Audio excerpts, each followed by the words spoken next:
Stamp నేను register చేసుకుంటే 2% అది వచ్చింది. అందుకే డీటెయిల్ నోట్స్ మీరు అందుకే షణ్ముఖ గారు ఇస్తారు. అది అంటే ఒక విజయం ఒక పంచాయతీకి వచ్చే రెవెన్యూ సోర్సెస్ ఒకటేసారి మనకి ఇసుక స్థానికంగా మా సహజ వనరుల దగ్గర నుంచి తీస్తే, అలాగే మీరు చెప్పిన రిజిస్ట్రేషన్ అంటే నేను క్రయ విక్రయాలు జరిగితే ఒక పంచాయతీలో 2% మనం చేసిన స్టాంప్ డ్యూటీ 2% తిరిగి పంచాయతీకి రావాలి. అలాగే ఇసుక అక్కడి నుంచి తీసేసుకుంటే మట్టి దొంగలు తీసుకున్నా కానీ వాళ్ళకి రావాల్సిన సిగ్నేచర్ అనేది రావట్లేదు. ఇట్లాగే ఎన్ని హెడ్స్ ఉన్నాయి దీని కింద ఒక పంచాయతీకి సొంతంగా ఇన్ని రకాలుగా సమకూర్చుకోగలదని ఒక లిస్ట్ అవుట్ చేయడం. దానికి మీకు చెప్పిందంటే ఒక 48 hours చెప్పడానికి కొంచెం మోర్ డీటెయిల్ మీకు తెలియజేస్తాను.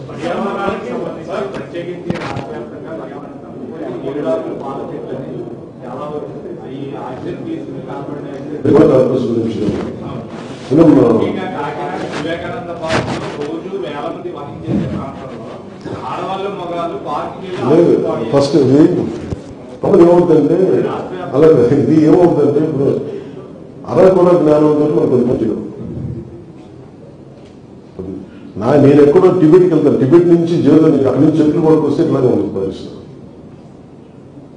అందుకనే స్థానికంగా నేటివ్ స్పీసీస్ ని మనం ఎంకరేజ్ చేస్తాం. బేసిక్ ఎవరైనా దేశాల నుంచి ఏమైనా ఎక్స్పర్ట్స్ ని పట్టుకొచ్చి, ఉదాహరణకి మియావాకి ఫారెస్ట్ ఎక్స్పర్ట్ జపాన్ పట్టుకొచ్చి మీరు ఇక్కడ మియావాకి డెవలప్ చేయమంటే అక్కడ జపాన్ నుంచి మనం చెట్లు కొడుతున్నాం. మనకున్న చెట్లు మియావాకి దగ్గరలో మనం చేసుకుంటాం అనుకుంటాం. అలాగే ఎస్పెషల్లీ కోలాకాయ నాకు ఇదే వేదన ఉండదు. అసలు ఈ కోలా కార్పస్ అనే చెట్లని ఎందుకు పెంచారు? అక్కడ కనీసం నేను ఎప్పుడు చూస్తూ ఉండదు. అని ఇరిగిపోతాయి మొక్కలు. ఐ థింక్ ఇట్స్ మలేసియన్ స్పీసీస్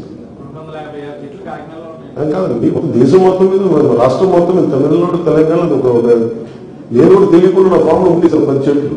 తర్వాత ఎవరు చెప్పారు ఆర్మీ అందరి స్వార్థం ఏమవుతుంది వెంటనే ఫస్ట్ ఇరిగిపోతే పచ్చగా ఉండదు. పచ్చదనం అనేది చాలా అది ఎక్కువ కార్బన్ డైఆక్సైడ్ రిలీజ్ చేస్తుంది. ఆక్సిజన్ దానికి ఏమి పువ్వు కూడా రావనుకుంది. వచ్చిన సరిగ్గా చెట్లు ఉండలేవు, పక్షులు ఉండలేవు. అది ఏంటంటే బేసిక్ అది మలేషియన్ ప్లాంట్. మలేషియాలో ఏంటంటే ఇప్పుడు దానికి అది ట్రాపికల్ ల్యాండ్ కాబట్టి ట్రాపికల్ మనకు దానివల్ల ఎక్కువ వర్షపాతం ఉన్న నేల, ఎక్కువ వర్షపాతం ఉన్న నేలకి సంబంధించిన చెట్టు. అంటే ఎక్కువ భూములు ఇవ్వకుండా అది ఎక్కువ పీల్చుకుంటుంది. దానికి వచ్చిన దాన్ని మనం ఇక్కడ పెట్టాము. ఆ ఎదుగుదల దాని ఎదుగుదల ఫస్ట్ దుబాయ్లో ప్రారంభించారు. దాన్ని దుబాయ్ మొక్క అనేవాళ్ళు వరకు ఆ కొన్న కాపస్ దాన్ని ఒక 15 years ఎప్పుడు బాగా ఇంపోర్ట్ చేశారు మనం వాళ్ళు. ఇప్పుడు చేశాక ఇప్పుడు మనం చేయాల్సింది కలెక్టర్ గారికి ఖచ్చితంగా దృష్టి తీసుకెళ్తాం. ఉద్యానవన శాఖ కూడా తీసుకెళ్ళి డిస్కరేజ్ చేయమని, అలాగే నర్సరీలు కూడా మీ తరఫు నేను అప్పీల్ చేస్తాను. ఇవి అలాగే ఏ ప్లాంట్స్ అయితే వేసారో సడన్గా తీసేస్తే కూడా ఏమైపోతుందంటే బోడిగా ఉండదు. అందుకని ఏంటంటే ఫేజ్ అంటే ఒక 3 phases తీసేయాలి. అంటే ఫస్ట్ ఒక ఆల్టర్నేట్ ప్లాంట్ పెట్టి అంటే ఫస్ట్గా చిక్కగా ఇస్తారు మొక్కలు. ఆ మొక్కలకి ఏం చేయాలంటే ముందు ఒక 30 మొక్కలు కనీసం 10 మొక్కలు తీసేది ఫస్ట్ ఫేజ్ లో. దాన్ని ఇంకొంచెం ఫాస్ట్గా పెరిగి మన నేటివ్ స్పీషీస్ వేసుకోవడం.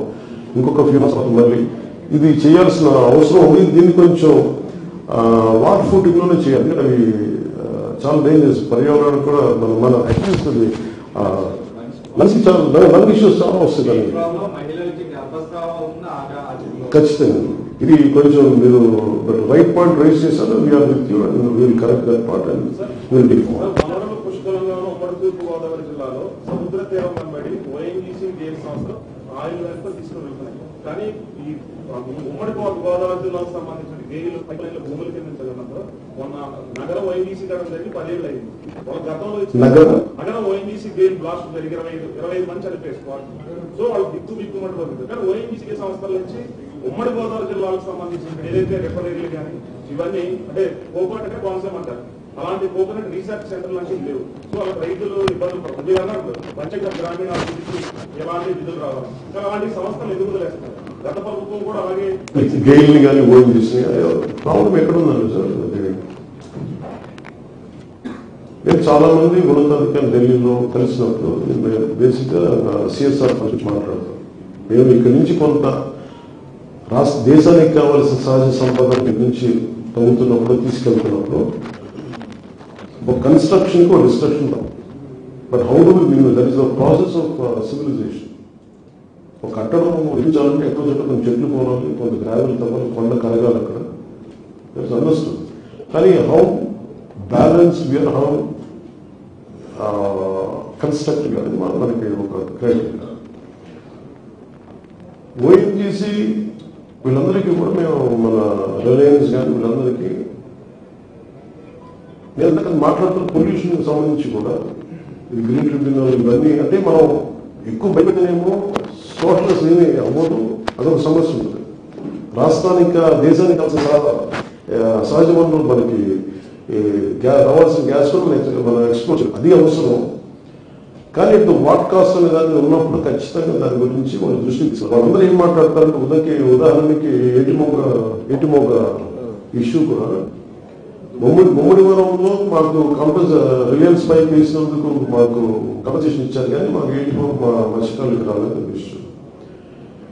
రిలయన్స్ అధికారులు అయితే వాళ్ళు ఏమంటారంటే అసలు మాకు ఈ పైప్ లైన్ మాకు అక్కడ దాకా చెప్పారు, ప్రపోజల్లో అసలు ఏటిమోగ లేదు, మేము కావాల్సిన మేము ఇవ్వాల్సిన కాంపెన్సేషన్ నిధులన్నీ మేము ఇచ్చేసాం, అది దాని ముందుకి ఎవరికి చేరాలో చేరలేదని, కాంపెన్సేషన్ చేరట్లా, అది ఎంత చెప్తుంది ఎంత చేరట్లేదని తెలిసి ఒక వ్యత్యాసం ఉంది. ఖచ్చితంగా ఇది జరుగుతుంది.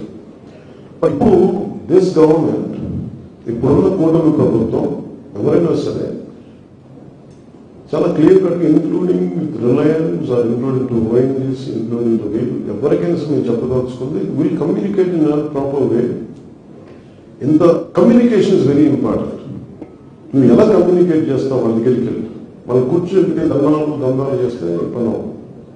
మనం చేయాల్సింది మీరు ఇంత తీసుకెళ్తున్నప్పుడు ఇంత రిసల్ట్ జరుగుతుంది, ఇంతమంది మీరు గ్యాస్ పైప్ లైన్ వేసి వెళ్తున్నప్పుడు ఏదైనా జరిగితే ఇంతమంది పార్టీ చనిపోయారు ఇలాంటి చోట్ల, దీనికి ఎలాంటి చర్యలు తీసుకుంటారు, ఎలాంటి కాంపెన్సేషన్ ఇస్తారు? అది ఉన్నత అధికారులు ఎవరైనా సరే, మీరు ఢిల్లీలో కూర్చున్న ఎవరైనా సరే ఇక్కడ నిజాయితీకి వెళ్తామంటే they are more then will support.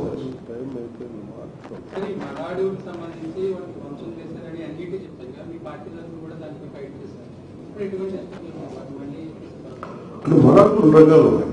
ఒకటి ఫారెస్ట్ డిపార్ట్మెంట్ లో దాని పరిధిలో లేనివి పరిధిలో ఉన్నాయి. ఇందాక మీరు చెప్పింది కూడా సుప్రీంకోర్టు జడ్జిమెంట్ కదా ఇప్పుడు డీమ్డ్ ఫారెస్ట్, దీన్ని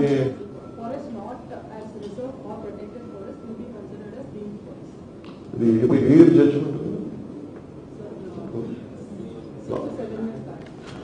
6 సంవత్సరాల క్రితం ఇది ఈ పరిధిలోకి రానివి మనకి రిజర్వ్ ఫారెస్ట్ కానీ వీటి కింద రానివి ఇవన్నీ కూడా అవి డీమ్డ్ ఫారెస్ట్ కింద చేసి దాన్ని కన్సిడర్ చేయాలని ప్రొటెక్ట్ చేయాలి. అది కూడా అటవీ శాఖ పరిధిలోనే ఉంటుంది. అలాంటి వాటిని పరీక్షించాలన్నది కాదు. దానికి ఏముందంటే దానికి కావాల్సిన మంచినీరు మరడుగులు ఏంటంటే బేసిక్ తీర ప్రాంతాన్ని మీకు తెలుస్తుంది, తీర ప్రాంతాన్ని మనకి సేఫ్ గార్డ్ చేస్తాయి. కాబట్టి ఈ డ్రెడ్జింగ్ వల్ల కొంత పోయింది, ఈ షిప్స్ రావడానికి రాకపోకలు పూడికలు తీయటం అలాగే కొంత